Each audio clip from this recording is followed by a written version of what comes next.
It is time to go through your grandmother's stack of vintage 45 RPM records to look for gems. A lot of Northland bands of the 60s put out limited release records, and today they have some collector value. Dave Anderson turns up the volume and opens up the price guide in tonight's Holding On to History.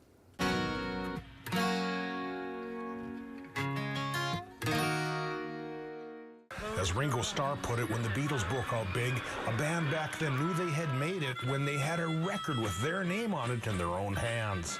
Many Northland bands got their foot in the record store door back in the 60s that way, and those discs are collectible today.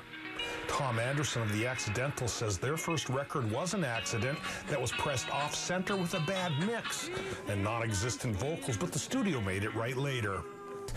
And then we released it again, and we got up to number 17 locally. Loser's Advice from 1967 is worth $10 to $15.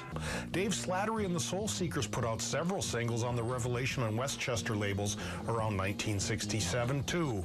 And they did well. They sold in like 5 states pretty well. You know, we went on tour with that. Those discs, when they turn up, run $10 to $20 each. Record collector Tom Johnson, who founded the Vinyl Cave in Superior many years ago, tells us there are many other collectible records from local bands out there. Dirty Old Man by the Electras from Ely.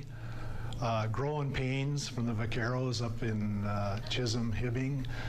And Surfer's Lullaby by those Titans. Rick Colburn and the Titans were the titans of the local scene in the 60s, so they put out several records between 1963 and 1967.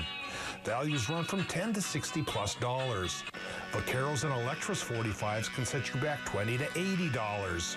Selling a couple hundred or couple thousand records was a lot of fun, but doesn't make a career, and eventually the matching band suits, the skinny ties, and the Tasco Del Reys had to be put away. You know, a few people made it, and other people just had a really good time and moved on with their careers. Holding On to History in Duluth, Dave Anderson, Northern News Now. Well, fans of homegrown vintage rock and roll have a new radio show to tune into. Rock historian Minnesota Mike Chase will be doing a regular report on the Lost Oldies show on WKLK Radio in Cloquet in just a couple of weeks.